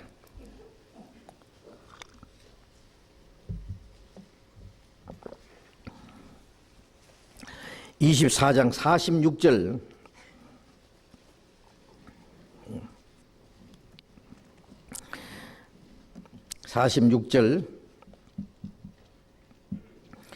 또 이르시되 이같이 그리스도가 고난을 받고 제3일에 죽은 자 가운데서 살아날 것과 또 그의 이름으로 죄 사함을 얻게 하는 회개가 예루살렘으로부터 시작하여 모든 족속에게 전파될 것이 기록되었으니 너희는 이 모든 일의 증인이라. 자, 예수님이 성천하시기 전에 부활하신 예수님이 제자들에게 말씀하신 겁니다. 그리스도께서 이같이 고난을 받고 제3일에 죽은 자 가운데서 다시 살아날 것과, 그걸 미리 얘기했다 그거예요. 부활을 예수님이 살아계실 때 고난을 모세의 율법과 선지자의 글과 시편에 미리 기록된 거다. 그 앞에 보면은 44절에 보면은 또 이르시되 내가 너희와 함께 있을 때에 너희에게 말한 바 곧 모세의 율법과 선지자의 글과 시편에 나를 가리켜 기록한 모든 것이 이루어져야 하리라 한 말이 이것이라. 내가 죽었고 다시 살아난 것이 바로 이것이다. 구약시대의 선지자와 들이 기록한 그것이 이루어져야 하리라는 것이 이것이다. 내가 너에게 있을 때 그것이 이루어져야고 하지 않았느냐.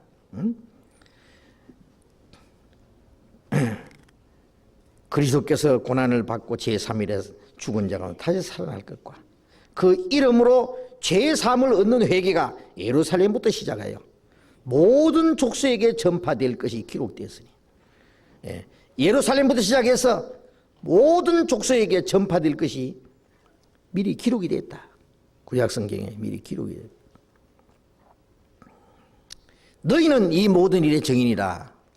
자, 우리는 그 사실을 증거하기 위해서 모든 민족에게 증거되는 땅까지 전파되는 시대의 마지막 시대에 우리가 와 있습니다. 이제 우리는 마지막 증인이에요. 사도들과 초대교회 그리스도인들은 처음 복음을 받아서 전하는 증인이라면 우리는 마지막 주자입니다. 마지막 바탕을 받아가지고 마지막 복음을 전하는 땅 끝에 마지막 복음을 전하는 사명을 맡은 사람들. 너희는 이 모든 일의 증인이라. 자, 우리는 증인입니다. 증인. 여호와 증인들 보면 참 부지런하더라고요. 우리는 여호와 증인입니다. 당신 한국 사람이지? 왜? 저리 가. 당신 어떻게 해서 당신이 여호와 증인이야? 이 바보 쪼다. 유대인 보고 여호와 증인이라 그랬지. 그런데 그 이단을 전하는 사람은 그렇게 부지런하고요. 하여튼 막 요거도 뭐도 뭐 화도 안 내요. 그냥 실실 웃으면서요. 얼마나 훈련을 받았는지요. 근데 진짜 그리스도를 증거할 사람들은 왜 그런지 몰라. 복음 전하는 걸 뭐 부끄러워요. 그 이단들한테도 좀 배울 게 있었어요. 예수님께서 그 지혜는 뱀한테 가서 배우라고 말씀하신 것처럼 이단들한테도 가서 좀 부지런한 건 좀 배워야 될 것 같아. 우리는 그리스도의 증인이다. 제가 한번 그 여호와 증인이 우리 집에 왔을 때 그랬어요. 한참 얘기했어요. 당신 어떻게 여호와 증인이냐고 당신이. 그 유대인들에게 하신 말씀인데. 그래가지고 성경에 다 떨어진 거 교회 다니느냐 묻길래 교회는 안 다니지만 성경은 배운다고 하면서 떨어진 거 왜 뭐. 그럼 선생님은 뭐예요? 나는 예수 증인이요. 다시는 안 와요. 그 다음에는 다시. 자, 우리는 예수님의 증인입니다. 너희는 이 모든 일의 증인이라. 자, 주님이 이루신 그 사실, 그리고 예수 그리스도로 말미암아 완성하신 사실, 거기에 대해서 우리는 정말 전할 증인들입니다. 그래서 예수님이 십자가 죽으심으로 하나님과 인간 사이에 그 원수된 것을 소멸하고, 원수된 것만 소멸되면은 하나님이 우리에게 주시려는 주시려고 그 준비해놨던 축복들요, 그걸 방해하는 것이 죄인데 이걸 가로막는 게 다 없어졌으니까 막 무한정 주시는 겁니다. 우리에게는 은혜를. 죄 사함의 결과는 영원한 생명과 영광입니다. 소망입니다. 그렇잖아요. 생명과 평강과 영원한 소망, 그게 죄 사함 받은 결과입니다. 사도행전 조금만 더 볼까요? 사도행전 10장에 돌아가서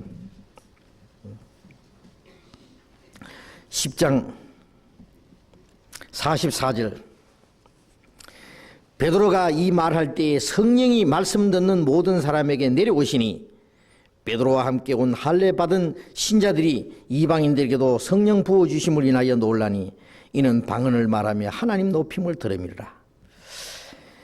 베드로가 이 말씀을 쫙 이제 복음을 전할 때에 성령이 말씀 듣는 모든 사람에게 내려오시니, 우리가 그 사도행전 2장에서 오순절에 성령이 강림해서 그 다락방에 앉았던 120명에게 임했다는 그 말씀을 우리가 배웠습니다. 사도행전 8장에 보면은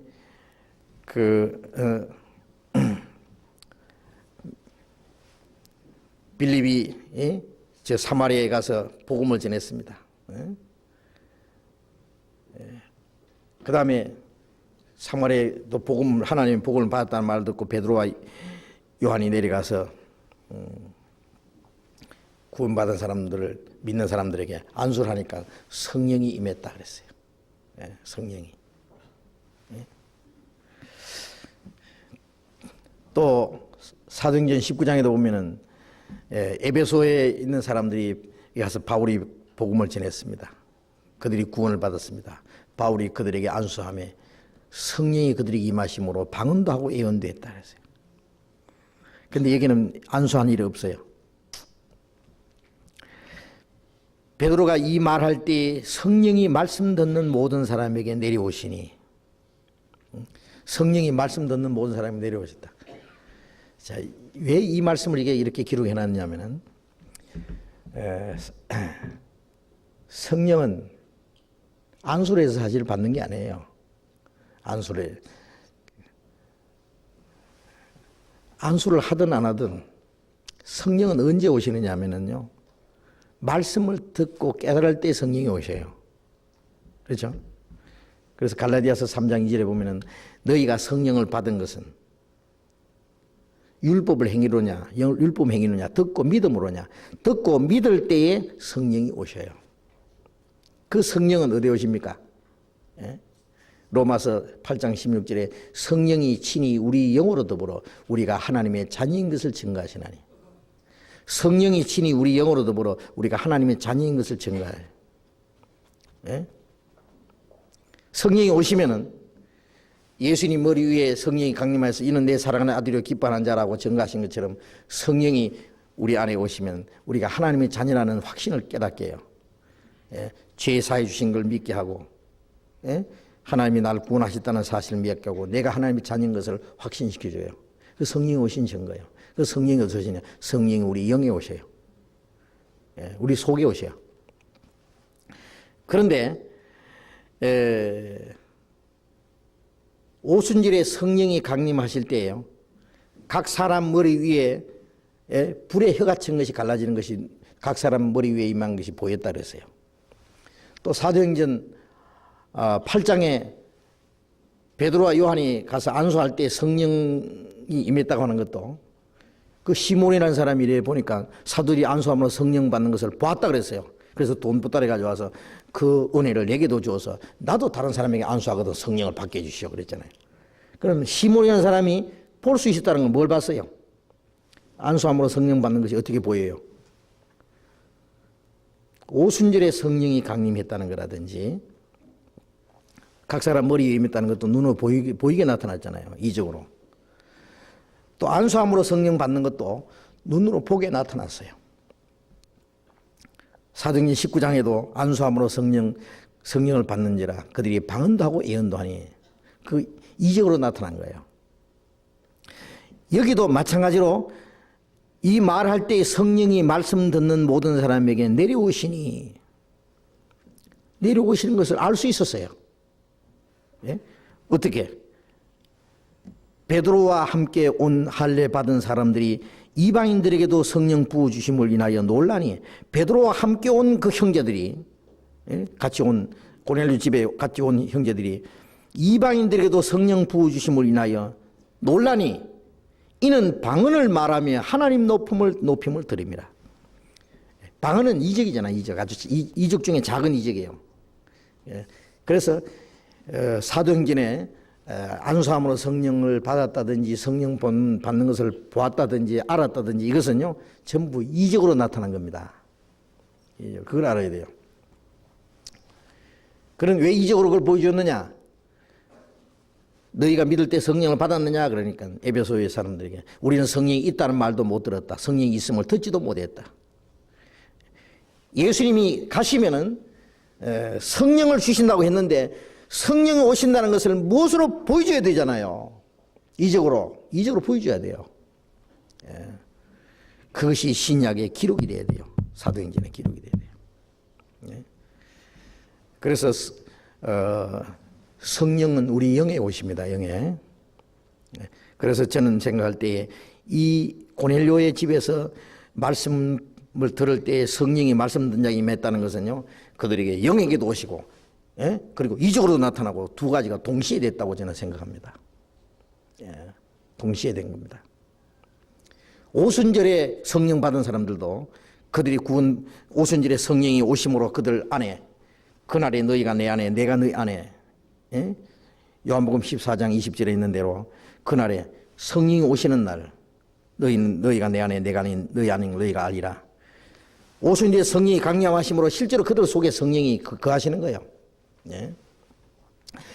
그리고 오순절에 이적으로도 나타났습니다. 그때는 120명에게 불이 혀같이 갈라지는 걸 보이기도 하고 그 말씀이 불같이 혀같이 힘있게 전해질 것을 말씀한 겁니다. 그래서 그들에게 실제로 나타났고 큰 그 바람 소리가 들리고 그리고 이 성령이라는 뜻이요 바람이라는 말입니다. 바람 생기입니다. 하나님이 흙으로 사람을 지어서 생기를 불어넣었다 그랬잖아요. 부활하신 예수님이 숨을 내쉬며 가라사대 내 성령을 받아라. 살리는 하나님의 생기, 입김입니다. 입김. 그래서 오순절에 성령이 강림하신 것은 하나님의 말씀이 불같이 그리고 말씀으로서 그리고 하나님의 생기가 힘있게 바람처럼 전해질 것을 나타내 보인 겁니다.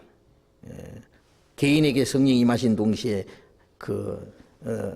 기적으로 능력으로 나타난 거예요. 여기도 거기는 처음 오순절에 유대인들에게 주신 성령이고 여기는 처음 이방인들에게 주신 성령의 모습입니다. 이때도 그들 마음속에 내주하시는 성령과 이적으로 나타난 성령이 동시에 나타난 거예요. 동시에. 우리는 이대로 하려고 그러면 안 됩니다. 우리는 성령이 임하는데 왜 방언도 없냐? 막 방언을 말하며 하나님 높임을 들음이라. 저도 방언을 했어요. 제가 그때 몇 년도인지 구원받고 나서 한 3년 됐을 때인가요? 그때 저 전라북도 고창 어느 지방에서 겨울에 쭉 둘러 앉아서 큰 방에서 이제 성경 몇 시간 얘기하고 기도를 하는데요. 그때는 통성기도했어요. 그런데 제가 방언하려고 안 했어요. 갑자기 이상한 말이 제 입에서 나왔어요. 그런데 처음에는 찬송이 나와요. 기도하는데 무슨 찬송이 나옵니까? 곡은 새벽부터 우리 사랑함으로써 저녁까지 시를 부려봅시다. 그 곡이고 그 다음에 이제 이 말은 영어도 아니고 중국말도 아니고 소리말도 아닌데요. 하여튼 무슨 말인지는 모르겠는데 얼마나 듣기 좋은지 몰라요. 아주 경쾌하고 찬송이 딱 끝나더니 그 다음에 계속 방언이 나오는데 이걸 말 안 하려고 해도 안 돼요. 우리말로 하려고 해도 안 되고 그냥 실컷 하도록 내버려도 있지 뭐. 한참 하고 나니까 한참 후에 딱 끝났어요. 눈 떠보니까 온몸에 땀이 쫙 나는데 거기에 앉았던 사람들이 눈이 막 그래가지고 말이죠. 미치는가 싶어서 날 쳐다보더라고. 그 다음에 이제 다 기도하고 마치고 이제 먹으려고 고구마를 한 광지 삶아놨는데 고구마 하나 떠 가지고 앞에 있는 사람 먹으라고 주는데 그래. 아니 큰일 났대요. 말이 안 돼야지. 이게 전부 방언이에요 그냥. 한참 그러다가 이제 끝났어요. 그게 그 후에 몇 번 있다가 그냥 끝났어요. 그런데 이제 방언한다고 하면요, 지금도 방언이 있을 수 있어요. 그런데 방언이 필요성이 없습니다, 지금은. 예? 그래 이제 마귀 역사로도 방언을 얼마든지 해요, 방언을. 그래서 이 초대교회처럼요, 안수함으로 방언한다든지 지금 성령이 임하실 때 방언이 꼭 있어야 된다든지 그렇게 말하면 안 돼요. 예. 에베소서나 빌립보서나 골로새서나 데살로니가나 이 정말 성장한 교회에 대해서는 방언에 대해서 한마디도 없어요. 서신에 보면은 고린도전서에 대해서 방언이 많이 나오는데 고린도전서가 제일 육신에 속한 사람들이었어요. 방언이 뭐 성령 충만이 아니라는 거 알아야 됩니다. 자, 그래서 여기 한 가지 성령이 임하신 것은 이 복음을 전할 때 성령이 함께 역사하셔요. 그리고 초대교회는요, 이 기적이 없으면 전도 못하는 시대예요. 복음 전할 때 하나님께서 성령으로, 기적으로 복음 전할 수 있도록 역사하십니다. 이 초대교회는요, 전도하기가 제일 어려운 시대라는 거 알아야 됩니다. 왜? 첫째는 유대인들은 예수를 그리스도 아니라고 해서 십자가 못 박아 죽였죠. 하나님 택한 백성도 안 믿는 예수를 이방인들에게 전한다고 하는 것은 참 어려운 일이에요. 또 한 가지는 유대인들은 구약 성경을 가지고 있고 이방인들은 구약 성경도 없고 아직 신약은 기록되지도 않았고, 성경도 아무것도 없이 유대인들이 십자가 못 박아 죽인 예수가 그리스도라고, 하나님 아들 그리스도라고 전한다는 게 얼마나 어려운 일이겠어요. 한번 상상해 보십시오. 유대인들은 예수 믿는 사람들 이단이라고 팍 소리 지르고요, 예수 믿는 사람 죽이려고 쫓아다니고, 그 예수님이 그리스도라는 것을 전도한다는 것은 우리는 성경 가지고 이 얘기는 해주지, 성경도 없고 뭘 가지고 할 겁니까? 사도들 통해서 기적이 나타나지 않으면 복음을 전할 수 없어요. 하나님께서 사도들이 전한 그 말씀이 하나님이셨다는 사실을 기적으로 입증해 줘야 돼요. 말하자면은 서류 탁 올리면 결자 도장 탁 눌리듯이, 결자 도장 안 눌리면 이거 가짜야, 인정 안 해주는 거예요. 사도들이 복음을 탁 전하면 성령께서 기적으로 딱 결제 도장 눌러주듯이, 성령께서 함께 역사하셔야 돼요. 마가복음 16장. 마가복음 16장 20절.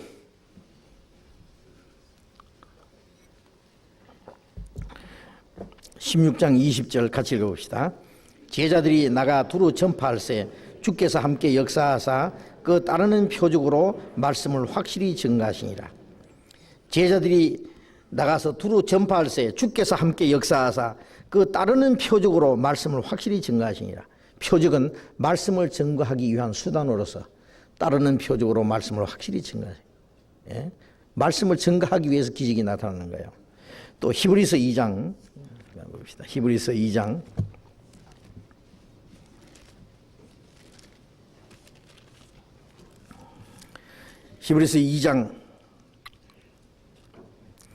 3절 4절 또 같이 읽어봅시다. 우리가 이같이 큰 구원을 등한히 이기면 어찌 피하리요? 이 구원은 처음에 주로 말씀하신 바요 들은 자들이 우리에게 확증한 바니 하나님도 표적들과 기사들과 여러 가지 능력과 및 자기의 뜻을 따라 성령에 나눠주신 것으로서 저희와 함께 증거하셨느니라. 이같이 큰 구원, 이 큰 구원을 등한히 이기면 무관심하면 어찌 심판을 피하겠느냐. 이 구원은 처음에 주님이 말씀하신 것이고 들은 자들이 우리에게 확증한 바니 하나님도 표적들과 기사들과 여러 가지 능력과 및 자기의 뜻을 따라 성령에 나눠주신 것으로서 저희와 함께 증거하셨느니라. 주님이 증거하시고 들은 자들이 우리에게 전해주었는데 하나님께서도 표적으로, 기적으로, 능력으로 성령에 나눠주신 은사로 저희와 함께 증거하셨다. 말씀을 전할 때 성령께서 기적으로 증거해 주세요.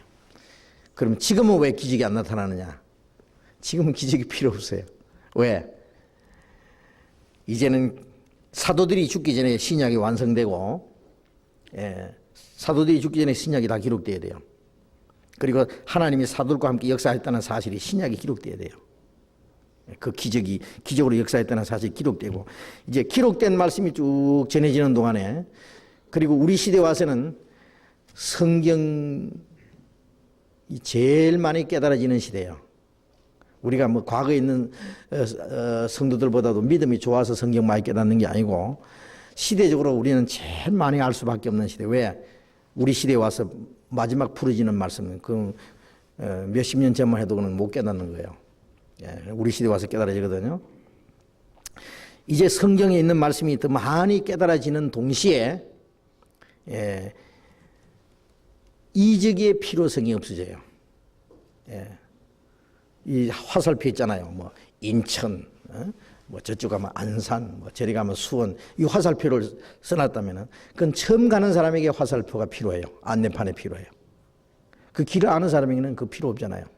그처럼 이 성경 말씀에 이 안내서, 그 깨닫는 말씀이 없을 때 그런 이적이 보조로 필요해요. 보조로. 복음 전하는데 보조 역할로 필요해요. 예? 그런데 이 성경이 이제 우리 시대에 와서는 이만큼 이제는 이적이 하나도 필요 없는 시대입니다. 예. 이제는 기록된 말씀을 가지고 이적보다도 몇 배 확실한 증거를 보여주기 때문에, 사실은 이적을 보고 믿는 믿음은 얼마나 불완전한 믿음인지 몰라요. 가룟 유다는 예수님을 3년 동안 따라다니면서 이적 안 봤습니까? 죽은 사람 살리시는 거, 뭐 예수님이 물 위로 걸어오시는 거 다 봤어요. 예. 그러나 예수님을 팔아버렸다는 걸 생각해 보세요. 이적이라는 것은요, 그 사람 마음을 변화를 못 시켜요. 그래야 됩니다. 곱사가 기도해서 쫙 펴줘도요, 나중에 그 사람 안 믿을 수 있어요. 그래야 돼요. 사람 마음이 얼마나 강팍한지, 유대인들은 홍해를 육지까지 통과하고 낮에는 구름기둥, 밤에는 불기둥으로 인도하시고 만나와 메추라기를 먹이시고 반석을 쳐서 물을 먹이시는 걸 보면서도 막 애굽으로 돌아가자고 말이에요. 모세를 거역하고 그 반항을 하고, 그래서 다 삭죽이 부리잖아요. 기적을 보고 믿는 믿음은 얼마나 불완전하다는 걸 알아야 됩니다. 기적은 사람의 마음을 변화 못 시킵니다. 하나님의 말씀은 우리에게 믿게 하고 우리의 마음을 변화시킵니다. 그래서 온전한 것이 올 때는 부분적으로 하던 것이 피하리라는 말씀처럼, 이제 우리 시대는 모든 것이 다 하나님의 말씀이 가장 완벽하게 깨달아지는 시대. 그래서 복음을 전하기 위한 수단으로서 이적은 필요가 없는 시대입니다. 그래서 이제 기록된 말씀이 확실히 전개되는 시대. 반대로 마귀는 이적이 가장 많이 나타나는 시대예요. 지금 마지막 때는. 왜? 이 복음을 못 믿게 하기 위해서, 진리를 못 믿게 하기 위해서 이적이 많이 나타나요. 그래서 마지막 시대는요, 초대교회나 사도시대에는 사탄의 역사로 이적이 나타난 게 별로 없어요. 그렇죠? 그러나 마지막 때 예수님 말씀하신 대로 거짓 그리스도가 거짓 신자가 많이 나타나서 큰 표적과 기사를 행해서 할 수만 있으면 택하신 자까지 미혹해 한다 그랬고, 계시록 13장 13절에 보면 심지어 하늘에서 막 불이 떨어지게 해서 큰 표적을 행해서 그 기적으로 많은 사람을 미혹해 하더라 그랬습니다. 그리고 데살로니가 후서 3장에 2장에 악한 자의 임하면 사탄의 역사로 모든 능력과 표적과 거짓 기적과 불의의 모든 속임으로 멸망하는 자에게 이 말이니, 이는 저희가 진리의 사랑을 받지 않으면 구원함을 얻지 못함이라. 진리를 깨닫지 못함으로 구원받지 못한 사람 속에 사탄의 역사로 기적과 표적과 그런 것이 나타나서 그게 속는 사람은 멸망한다 그랬어요. 그러니까 지금은요, 기적이 깜짝 놀랄 기적이 많이 나타나면은 일단 의심을 하는 것이 좋습니다. 딱 성경 딱 비춰보고 성경에 맞지 않으면 전부 죽었던 사람이 뻘떡 살아나도 거짓이요. 왜? 마귀도 엄청난 기적을 행하기 때문입니다. 자, 그래서 오늘 여기까지만 공부하겠습니다. 기도합시다. 자비로우신 우리 아버지 하나님, 하나님이 작정하신 역사의 마지막 시대, 은혜 시대가 막 끝나려고 하는 이 시점에서 우리가 구원을 받고 이제 우리에게 영원한 생명과 소망을 주신 주님 감사합니다. 우리가 보고 들은 것을 말하지 않을 수 없다는 말씀처럼 우리도 같은 믿음의 마음을 가졌으므로 주님이 우리를 위해서 이루신 이 놀라운 은혜를, 그리고 우리에게 주신 말씀을, 우리에게 명하신 이 사실을 우리도 담대히 그리고 힘있게 증거할 수 있게 해 주시옵소서. 우리가 이 땅에 살아있는 것은 오직 주님을 증거하기 위함인 줄로 믿습니다. 우리의 말로 그리고 우리의 행실로 우리를 구원하시고 우리 안에 살아계신 주님을 증거할 수 있도록, 그래서 많은 사람이 주님 앞에 돌아오는 하나님의 역사가 나타날 수 있게 우리를 통해서 주님이 역사해 주시옵소서. 지금 계속 집회하고 있는 이 학생의 전도 집회, 어린이 전도 집회, 그리고 다음 주간부터 가지려고 하는 이번 전도 집회에도 많은 영혼이 구원받는 하나님의 역사가 나타날 수 있도록, 그리고 전국에 복음이 전해지는 모든 곳에 하나님이 역사하셔서 날마다 구원받는 역사가 계속 일어나도록, 이로 말미암아 하나님께서 영광을 받으시기를 간절히 기도합니다. 우리의 나머지 모든 일 주님의 자비로운 능력의 손에 맡기면서 주 예수님 이름으로 기도드렸습니다. 아멘. 광고 있습니까? 네.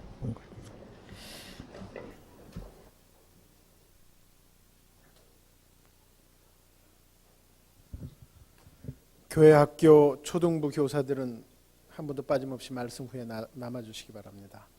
그리고 내일 오후 7시 30분에 203호실에서 봉사위원, 어머니 임원, 청년의 임원, 노인의 임원, 그리고 구역장, 조장, 집사님들 전체 임원 모임이 있겠습니다. 한 분도 빠지시지 마시고 참석해 주시기 바랍니다.